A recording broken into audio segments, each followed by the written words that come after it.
Chapter 14. The next day, Yellowhair and her sister rode beside me on two of our ponies.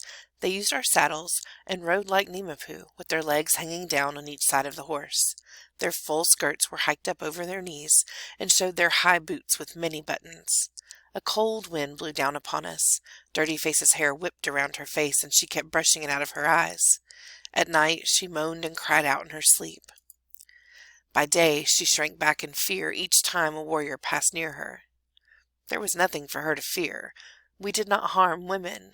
I wanted to tell her so, but I had no words to say to Dirty Face, and she had no words to say to me.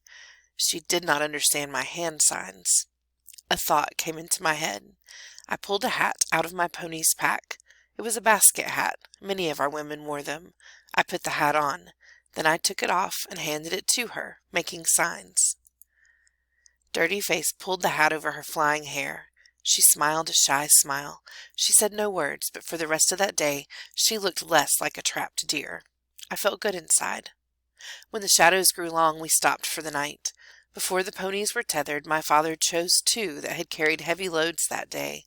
He called to the settlers. "You go now," he said.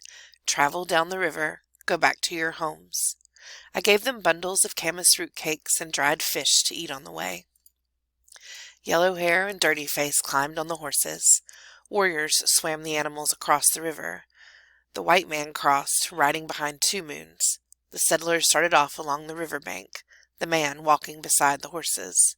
With tired ponies and a walking man, they would move slowly. That gave us more time. For many suns we traveled toward the rising sun. Our path led us past fountains of bubbling mud and beside small lakes. Whenever we could, we followed a stream. Scouts brought words that soldiers waited for us on all the trails. No matter which one we took, the blue coats waited for us. Peaks of the snowy Absaraka Mountains rose up through the falling snow. "There are many tall peaks in the Absarakas," said Lean Elk, "more than the fingers you have on both hands. They all have passages between them, even those that looked closed." He took us through a strange canyon. The towering rocks nearly met over our heads. They shut out the sun and made the world full of dark shadows. No birds sang here, and the only sounds came from our ponies' hoofs as they struck the earth, and from the roar of the rushing stream below. The path threaded through mountains and between rocks. It twisted and turned. It was so narrow that there was scarcely room for a single horse.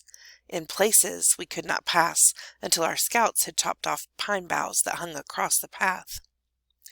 Once more we slipped through the general's fingers. We crossed to the river on the other side of the Absarokas and entered the land of the Crows. Looking Glass rode ahead to let the Crows know that our people were on their way. The Crows had always been peaceful with us against the Sioux, the Bannocks, and the cunning Assiniboines. At last we arrived at a Crow camp. The braves ate with us. They smoked long-stemmed ironwood pipes with the face of their chieftain carved on the bowls, and treated us as friends. They gave us bullets. But, in the end, fearing the revenge that the white soldiers might put on them, they refused to help us. My father called the council, all the chieftains who could give him advice. Lean Elk with his burning gaze, Ollicott, Looking Glass, White Bird, Tuhuhulsote, Lone Bird, Yellow Bull, Antelope Redstone, and Ferocious Bear gathered to talk. Chief Joseph looked at each man as never before. "Now all the tribes are enemies. Every white man in these mountains is already our enemy," he said.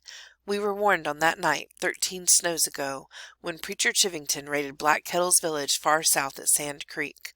With white soldiers he came down on the camp before the sky turned light. He smashed heads, cut throats, slashed off ears. Blood ran across the earth and into the stream. That night the tribes learned to hate the settlers. And now we hate ourselves," said Lean Elk through his teeth. "Ourselves!" shouted young Gray Panther. Yellow Bull, the father of Red Moccasin Tops, drew a finger across his throat. Ollicott said nothing.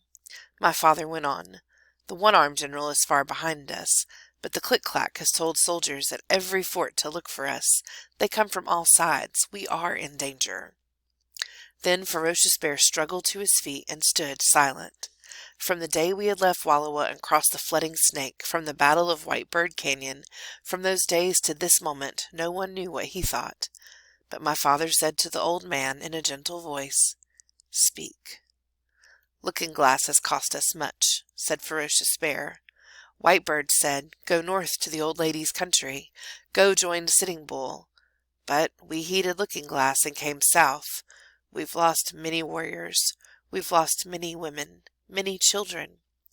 Tuholhosot nodded his great head. Ferocious Bear's words are strong, he said.